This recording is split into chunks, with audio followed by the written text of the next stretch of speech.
নমস্কাৰ ছাত্ৰ-ছাত্ৰী সকল মই জাহ্নবী দাস আজি তোমালোকৰ বিজ্ঞানৰ দ্বিতীয় ভাগৰ দ্বিতীয় অধ্যায় জীৱৰ শ্বাস-প্ৰশ্বাস পাত্ৰীৰ বিষয়ে আলোচনা কৰিম আজি মানুহৰ শ্বসন তন্ত্ৰৰ বিষয়ে আমি শিকিম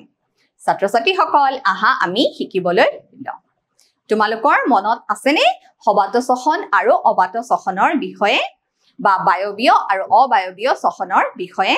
সবাত শ্বসন অক্সিজেনৰ উপস্থিতিত সংঘটিত হৈছিল আৰু অবাত শ্বসন অক্সিজেনৰ অনুপস্থিতিত সংঘটিত হয় আৰু কি এসিড জমা হোৱাৰ ফলত আমাৰ পেশীসমূহত হিৰামৰি মাৰি ধৰে ছাত্ৰ-ছাত্ৰী সকল ল্যাকটিক এসিড জমা হোৱাৰ বাবে গ্লুকোজৰ যি আংশিক বিভাজন হয় ল্যাকটিক এসিড জমা হোৱাৰ বাবে আমাৰ পেশীসমূহত কি হয় হিৰামৰি মাৰি ধৰে আহা আমি শিকিবলৈ লওঁ মানুহৰ শ্বসন তন্ত্ৰৰ বিষয়ে দেখিছানে তোমালোকৰ আগত মানুহৰ শ্বসন তন্ত্ৰৰ এটা চিত্ৰ দেখুৱা হৈছে সো এয়া হৈছে নাসিকা গহ্বৰ দেখিছানে বায়ু আমাৰ নাকৰ বিন্ধাৰে কি হয় নাকৰ বিন্ধাৰে ভিতৰলৈ সোমায় হয় নে নহয়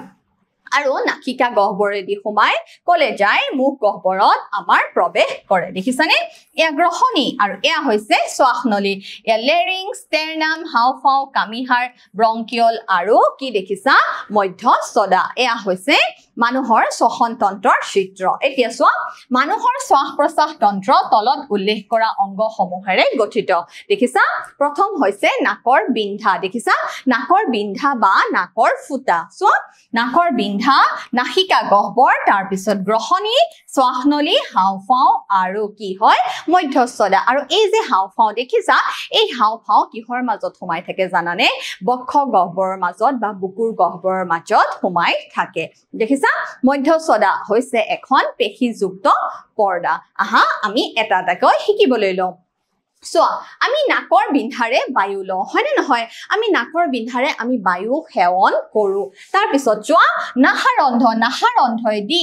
ক'ত প্ৰৱেশ কৰে জানানে ছাত্ৰ-ছাত্ৰী সকল নাসিকা গহ্বৰত প্ৰৱেশ কৰে আমি নাকৰ বিন্ধাৰে বায়ু গ্ৰহণ কৰো আৰু সেই বায়ু কিহৰ মাজেৰে নাহাৰন্ধৰ মাজেৰে কিহত প্ৰৱেশ কৰে নাসিকা গহ্বৰত প্ৰৱেশ কৰে তাৰ পিছত যোৱা নাসিকা গহ্বৰৰ পৰা কি হয় জানানে বায়ু নলীৰ জৰিয়তে তোমালোকে মনত ৰাখিবা নাসিকা গহ্বৰৰ পৰা বায়ু নলীৰ জৰিয়তে বায়ু ক'ত প্ৰৱেশ কৰে ছাত্ৰ-ছাত্ৰী সকল হাওফাওত প্ৰৱেশ কৰে চোৱা আৰু এই হাওফাও ক'ত উপস্থিত জানানে বক্ষ গহ্বৰত উপস্থিত দেখিছা হাওফাও বক্ষ গহ্বৰত উপস্থিত আৰু বক্ষ গহ্বৰত কি হয় কামিহাৰেৰে আগুৰি থকা বক্ষ গহ্বৰ দেখিছানে এই বক্ষ গহ্বৰত কিহে আগুৰি থাকে কামিহাৰেৰে আগুৰি থাকে আৰু সব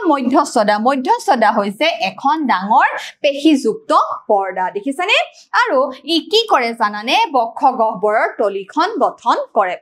এই মধ্যস্থদা যি দেখিছা এখন ডাঙৰ পেশীযুক্ত পৰ্দা হয় এই মধ্যস্থদাই কি কৰে বক্ষ গহ্বৰৰ তলিখন গঠন কৰে এবাৰ চোৱা উশাহ নিশাহ প্ৰক্ৰিয়া উশাহ নিশাহৰ লগত মধ্যস্থদা আৰু কামিহাৰৰ সঞ্চালন জড়িত হৈ থাকে খুব গুৰুত্বপূৰ্ণ কথা উশাহ নিশাহৰ লগত মধ্যস্থদা আৰু কামিহাৰ মধ্যস্থদা যি এখন পেশীযুক্ত পৰ্দা বক্ষ গহ্বৰ তলিখন গঠন কৰে হে মধ্যস্থদা আৰু কামিহাৰৰ সঞ্চালন কি হৈ থাকে জড়িত হৈ থাকে দেখিছানে মধ্যস্থদা আৰু কামিহাৰৰ সঞ্চালন জড়িত হৈ থাকে দেখিছা কামিহাৰ আৰু মধ্যস্থদাৰ সঞ্চালন জড়িত হৈ থাকে সো উশাহ লোৱাৰ সময়ত কেনেকুৱা হয় ছাত্ৰ-ছাত্ৰী সকল উশাহ লোৱাৰ সময়ত আমি উশাহ লৈছো মানে বায়ু আমি কলৈ সোমাইছো নাকৰ বিন্ধাৰে আমি ভিতৰলৈ সোমাইছো হয়নে নহয় চোৱা যেতিয়া বায়ু ভিতৰলৈ সোমাই তেতিয়া কি হৈ যায় জানানে কামিহাৰবোৰ বাহিৰলৈ ওলাই যায় দেখিছা কামিহাৰবোৰ তেতিয়া কি হয় বাহিৰলৈ ওলাই যায় ফুলি উঠে দেখিছানে কামিহাৰবোৰ কি হৈ যায় তেতিয়া ছাত্ৰ-ছাত্ৰী সকল বাহিৰলৈ ওলাই যায় দেখিছা কামিহাৰবোৰ তেতিয়া বাহিৰলৈ ওলাই যায় আৰু তেতিয়া মধ্যস্থদাখন কি হৈ যায় জানানে তললৈ নামি যায় দেখিছানে এই মধ্যস্থদাখন তেতিয়া কি হৈ যায় তললৈ নামি যায় আৰু এটো কেতিয়া সংঘটিত হয় যেতিয়া আমি বায়ু গ্ৰহণ কৰো হয়নে নহয় তাৰ পিছত চোৱা কামিহাৰবোৰ ওপৰলৈ আৰু বাহিৰলৈ গতি কৰে আৰু মধ্যস্থদা কি কৰে তললৈ গতি কৰে কামিহাৰবোৰ বাহিৰলৈ ফুলি উঠে আৰু মধ্যস্থদা তললৈ গতি কৰে তাৰ পিছত চোৱা এই গতিৰ ফলত বক্ষ গহ্বৰত স্থান বৃদ্ধি পায় আৰু এই গতিৰ ফলত বক্ষ গহ্বৰ কি হৈ যায় জানানে ভিতৰৰ ঠাইখিনি বৃদ্ধি পাবলৈ ধৰে ভিতৰৰ ঠাই খিনি বাঢ়িবলৈ ধৰে তাৰ পিছত চোৱা আৰু বায়ু হাওঁফাওঁৰ ভিতৰলৈ লৰালৰিকৈ কি হ'ব পাৰে সোমাই যাব পাৰে বুজি পাইছা ছাত্ৰ ছাত্ৰীসকল এই ঘটনা কেতিয়া হয় উশাহ লোৱাৰ সময়ত দেখিছানে কামিহাৰবোৰ বাহিৰলৈ গতি কৰে আৰু মধ্যস্থদাখন তললৈ গতি কৰে এবাৰ চোৱা নিশাহৰ সময়তনো কেনেকুৱা পৰিঘটনা হয় চোৱা বায়ু যেতিয়া বাহিৰলৈ ওলাই নিশাহত কি হয় আমাৰ বায়ু আমাৰ বাহিৰলৈ ওলাই যায় সেই বায়ু ওলোৱাৰ সময়ত কি হৈ যায় জানানে কামিহাৰবোৰ আকৌ ভিতৰলৈ সোমাই দেখিছা কামিহাৰবোৰ আকৌ কি হৈছে ভিতৰলৈ কামিহাৰবোৰ কি হৈছে দেখিছানে ছাত্ৰ ছাত্ৰীসকল ভিতৰলৈ সোমাই গৈছে আৰু মধ্যস্থদাখন তেতিয়া কি হৈ যায় জানানে আকৌ পূৰ্বৰ স্থানলৈ গতি কৰে চোৱা মধ্যস্থদাখন কি হৈ যায় পূৰ্বৰ স্থানলৈ যায় তো কামিহাৰবোৰ তললৈ আৰু ভিতৰলৈ গতি কৰে দেখিছা মধ্যস্থদা পুনৰ অৱস্থানলৈ পূৰ্বৰ অৱস্থানলৈ ফুৰি যায় ইয়াৰ ফলত বুকুৰ আকাৰ কমি যায় আৰু হাওঁফাওঁৰ পৰা বায়ু বাহিৰলৈ ঠেলি দিয়া হয় এতিয়া বুজি পাইছা ছাত্ৰ ছাত্ৰীসকল ইয়াৰ ফলত কি হয় বক্ষগহ্বৰৰ আকাৰ কমি যায় আৰু বায়ু কি কৰা হয় বাহিৰলৈ ঠেলি দিয়া হয় সো আমি নিশাহত কি উলিয়াই দিও আমি নিশাহত কি গেছ উলিয়াই দিও ছাত্ৰ ছাত্ৰীসকল আমি নিশাহত কাৰ্বন ডাই অক্সাইড গেছ উলিয়াই দিও হয়নে নহয় আমি নিশাহত কাৰ্বন ডাই অক্সাইড গেছ উলিয়াই দিও এটা ক্ৰিয়াকলাপৰ দ্বাৰা আমি ইয়াক পৰীক্ষা কৰিব পাৰো সোণৰ পানী গাখীৰৰ দৰে হৈ পৰে কাৰণ নিশাহৰ সময়ত বায়ুত কি থাকে কাৰ্বন ডাই অক্সাইড থাকে দেখিছানে সোণৰ পানী ক্যালসিয়াম হাইড্ৰক্সাইডৰ লগত কাৰ্বন ডাই অক্সাইডৰ বিক্ৰিয়া কৰি ক্যালসিয়াম কাৰ্বনেট দেখিছানে ক্যালসিয়াম কাৰ্বনেট গঠন হয় আৰু লগত কি সৃষ্টি হয় পানী এই যে ক্যালসিয়াম কাৰ্বনেট গঠন হয় তাৰ পৰা আমি প্ৰমাণ কৰিব পাৰো যে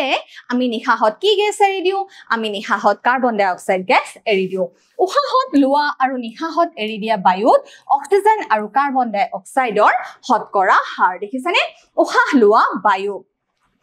বায়ুত কিমান থাকে 21% অক্সিজেন থাকে আৰু নিশাহত এৰি দিয়া বায়ুত 16.4% কিমান থাকে অক্সিজেন থাকে সো আৰু কাৰ্বন ডাই অক্সাইড গেছ কিমান থাকে উশাহ লোৱা বায়ুত 0.04% আৰু নিশাহত এৰি দিয়া বায়ুত কিমান থাকে ছাত্ৰ ছাত্ৰীসকল 4.4% কাৰ্বন ডাই অক্সাইড থাকে সো হাঁহি থকা টোপনিৰ সময়ত আমাৰ উশাহ নিশাহৰ গতি কেনেকুৱা হয় জানানে লেহেমিয়া হয় হাওঁফাওঁত পৰ্যাপ্ত পৰিমাণৰ অক্সিজেন নাপায় আমি যেতিয়া টোপনি গৈ থাকো বা শুই থাকো তেতিয়া কি হয় জানানে আমাৰ উশাহ নিশাহৰ গতি হাৰ কমি যায় আৰু তেতিয়া কি হয় হাওঁফাওঁে পৰ্যাপ্ত পৰিমাণৰ কি নাপায় অক্সিজেন গেছ নাপায় দেখিছানে হাঁহিলে হাওঁফাওঁলৈ অতিৰিক্ত অক্সিজেন আনে আৰু আমাক সজাগ হৈ থকাত সহায় কৰে দেখিছানে হাঁহি থকাটো আমাৰ জীৱনৰ কাৰণে কিমান গুৰুত্বপূৰ্ণ কথা ছাত্ৰ ছাত্ৰীসকল সো হাসি উশাহ লোৱাৰ সময়ত নাসিকা গহ্বৰত উপস্থিত কি হয় নোমবোৰে এই কণিকাবোৰ কি কৰে ধৰি ৰাখে উশাহ লোৱাৰ সময়ত কি হয় নাকৰ বিন্ধাৰেদি বিভিন্ন ধূলি বালি কণা আদি আমাৰ নাকৰ ভিতৰত প্ৰৱেশ কৰে সো নাসিকা গহ্বৰৰ ভিতৰৰ আৱৰণটো তেতিয়া কি হৈ যায় জানানে উত্তেজিত হয় এই যে বায়ুত বিভিন্ন ধূলি বালি কণিকা আদি থাকে তাৰ ফলত কি হৈ যায় নাসিকা গহ্বৰৰ ভিতৰৰ আৱৰণটো উত্তেজিত হৈ যায় ফলস্বৰূপে আমাৰ কি আহে হাসি আহে আৰু আমাৰ হাসি মাজে মাজে আহিব লাগে তেতিয়াহে আমাৰ কি হ'ব আকৌ সকলোবিলাক পৰিষ্কাৰ হৈ যাব হাসি মাৰিলে এই অবাঞ্ছিত কণাবোৰ কি হৈ যায় বাহিৰ হৈ যায় ধূলিমুক্ত পৰিষ্কাৰ বায়ু আমাৰ শৰীৰত তেতিয়া কি কৰিব পাৰে প্ৰৱেশ কৰিব পাৰে গতিকে হাসি মৰাটো আমাৰ কাৰণে জৰুৰী এবাৰ চোৱা অন্য প্ৰাণীৰ উশাহ নিশাহ কেনেকুৱা প্ৰাণী জীৱ-জন্তুৰ শ্বাস প্ৰশ্বাস জনিত অংগ তোমালোকৰ আগত বিভিন্ন পইতাচোৰা ফৰিং অক্টোপাছ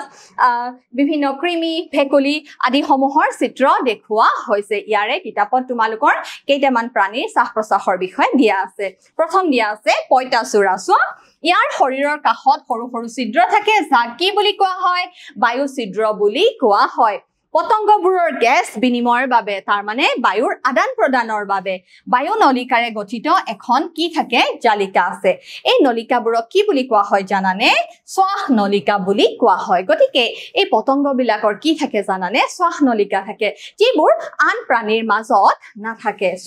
শ্বাস নলিকাৰ ব্যৱস্থানো কেনেকুৱা হয় অক্সিজেনযুক্ত বায়ু ছিদ্ৰৰ মাজেদি শ্বাস নলিকালৈ ধাবিত হৈ শৰীৰৰ কলাত বিয়পি পৰে আৰু শৰীৰৰ প্ৰত্যেকটো কোষত কি হৈ যায় জানানে সোমাই পৰে দেখিছা বায়ু ছিদ্ৰ আৰু শ্বাস নলিকা চোৱা একেদৰে কোষৰ পৰা কাৰ্বন ডাই অক্সাইড শ্বাস নলিকালৈ যায় আৰু বায়ুৰন্ধৰে বাহিৰলৈ ওলাই যায় দেখিছানে বায়ুৰন্ধৰ যোগেদি বাহিৰলৈ ওলাই যায় হৰপিল পদাৰ্থৰ মাজেৰে বাহিৰলৈ ওলাই যায় শ্বাস নলিকা বা বায়ু নলিকা মাথু পতংগতহে পোৱা যায় দেখিছানে শ্বাস নলিকা বা বায়ু নলিকা মাথু ক'ত পোৱা যায় পতংগ সমূহতহে পোৱা যায় এবাৰ সোৱা কেঁচু কেঁচুৰ ছাল কেনেকুৱা হয় জানানে হেমেকা হয় আৰ্দ্ৰ হয় আৰু চিকচিকিয়া হয় ইয়াৰ মাজেৰে গেছ সহজেই পাৰ হ'ব পাৰে দেখিছানে গেছৰ বিনিময় কাৰ্বন ডাই অক্সাইড আৰু অক্সিজেন গতিকে কেঁচুৱে কি অংগৰ সহায়ত উশাহ নিশাহ লয় ছাত্ৰ-ছাত্ৰীসকল কেঁচুৱে ছালৰ সহায়ত উশাহ নিশাহ লয় সব ভেকুলীৰো মানুহৰ দৰে কি থাকে এজোৰ হাওঁফাওঁ থাকে দেখিছানে ভেকুলীৰ হাওঁফাওঁ এজোৰ থাকে হেমেকা হয় আৰ্দ্ৰ হয় আৰু পিছল ছালৰ মাজেৰেও ভেকুলীয়ে কি কৰিব পাৰে উশাহ নিশাহ ল'ব পাৰে দেখিছানে ভেকুলীয়ে ছালৰ সহায়েৰে কি কৰিব পাৰে উশাহ নিশাহ ল'ব পাৰে মাছে সদায় কি কৰে ফুলৰ সহায়ত পানীত দ্ৰৱীভূত অক্সিজেন গ্ৰহণ কৰিব পাৰে মাছে ফুলৰ দ্বাৰা পানীৰ পৰা দ্ৰৱীভূত অক্সিজেন শোষণ কৰে ফুলবোৰ হৈছে ছালৰ বাহিৰলৈ ওলাই থকা অংশ দেখিছা ফুলবোৰ ছালৰ বাহিৰলৈ ওলাই থকা অংশ গেছৰ বিনিময়ৰ বাবে বা বায়ুৰ আদান প্ৰদানৰ বাবে ফুলবোৰ ৰক্ত নলিকাৰে কি হৈ থাকে জানানে পূৰ্ণ হৈ থাকে দেখিছানে ফুলবোৰ ৰক্ত নলিকাৰে কি হৈ থাকে পূৰ্ণ হৈ থাকে উদ্ভিদত শ্বাস প্ৰশ্বাস উদ্ভিদৰ শ্বাস প্ৰশ্বাসৰ লগত গেছৰ বিনিময় জড়িত হৈ থাকে আৰু পাতত থকা যি সৰু সৰু ছিদ্ৰ বা ফুটা মানে পত্ৰৰন্ধ্ৰৰ যোগেদি কি হৈ যায় জানানে গেছৰ আদান প্ৰদান হয় কাৰ্বন ডাই অক্সাইড গেছ কি হয় উদ্ভিদে গ্ৰহণ কৰে আৰু অক্সিজেন গেছ কি কৰে সেউজীয়া উদ্ভিদৰ পাতৰ পৰা নিৰ্গত হয় হালু সংশ্লেষণ প্ৰক্ৰিয়াৰ সময়ত গতিকে এই প্ৰক্ৰিয়াটো কি হয় জানানে উদ্ভিদৰ পাতত থকা সৰু সৰু ছিদ্ৰ মানে ষ্টমেটা বা পত্ৰৰন্ধ্ৰৰ জৰিয়তে সম্পন্ন হয় প্ৰতিটো অংশই স্বতন্ত্ৰভাৱে বায়ুৰ পৰা অক্সিজেন গ্ৰহণ কৰি কাৰ্বন ডাই অক্সাইড গেছ নিৰ্গত কৰে পাতত অক্সিজেন আৰু কাৰ্বন ডাই অক্সাইড গেছৰ বিনিময়ৰ বাবে কি থাকে ছাত্ৰ-ছাত্ৰীসকল পত্ৰৰন্ধ্ৰ থাকে এবাৰ সোৱা মাটিৰ কণিকাৰ মাজত থকা বায়ুৰ স্থানৰ পৰা বায়ু গ্ৰহণ কৰি শিপাবিলাকে কি কৰে জানানে শ্বাস প্ৰশ্বাস লয় দেখিছা মাটিৰ কণিকাৰ মাজত থকা বায়ুৰ স্থানৰ পৰা বায়ু গ্ৰহণ কৰি শিপাবিলাকে কি লয় শ্বাস প্ৰশ্বাস লয় আকৌ তোমালোকে জানানে তিমি আৰু ডলফিনে প্ৰায়ে পানীৰ পৃষ্ঠলৈ উঠি আহি কি কৰে পানীৰ ফুৱাৰা এৰি দিয়ে তোমালোকে নিশ্চয় দেখিছা হয়নে নহয় ইহঁতৰ হাওঁফাওঁ থাকে যিয়ে পানীত দ্ৰৱীভূত অক্সিজেন গ্ৰহণ কৰিব নোৱাৰে সেই কাৰণে ইহঁতে কি কৰে জানানে পানীৰ পৃষ্ঠলৈ উঠি আহি নিজৰ ব্ল'হলৰ মাজেৰে কি কৰে বায়ু উশাহ লয় এতিয়া তোমালোকে মোক এটা পৰীক্ষা দিব লাগিব মোৰ প্ৰথম প্ৰশ্ন ইয়াৰে কোনবোৰ অংগ শ্বাস প্ৰশ্বাস তন্ত্ৰৰ নাসিকাগ্ৰহৰ শ্বাসনলী মধ্যস্থদা ওপৰৰ সকলোবোৰ উত্তৰটো কি হ'ব ছাত্ৰ-ছাত্ৰীসকল উত্তৰটো হ'ব ওপৰৰ সকলোবোৰ মোৰ দ্বিতীয় প্ৰশ্ন ডেছ বক্ষগহ্বৰৰ তলিখন গঠন কৰে কিহে গঠন কৰে ছাত্ৰ-ছাত্ৰীসকল মধ্যস্থদাই বক্ষগহ্বৰৰ তলিখন কি কৰে গঠন কৰে মোৰ তৃতীয় প্ৰশ্ন কেঁচুৱে উশাহ লয় ছাল বায়ু ছিদ্ৰ শ্বাসনলী নাক কেঁচুৱে কিহৰ সহায়ত উশাহ নিশাহ লয় ছাত্ৰ-ছাত্ৰীসকল কেঁচুৱে উশাহ লয় ছালৰ সহায়ত আশা কৰো ছাত্ৰ-ছাত্ৰীসকল তোমালোকে বুজিবলৈ সক্ষম হৈছা আজিলৈ আহিছো ধন্যবাদ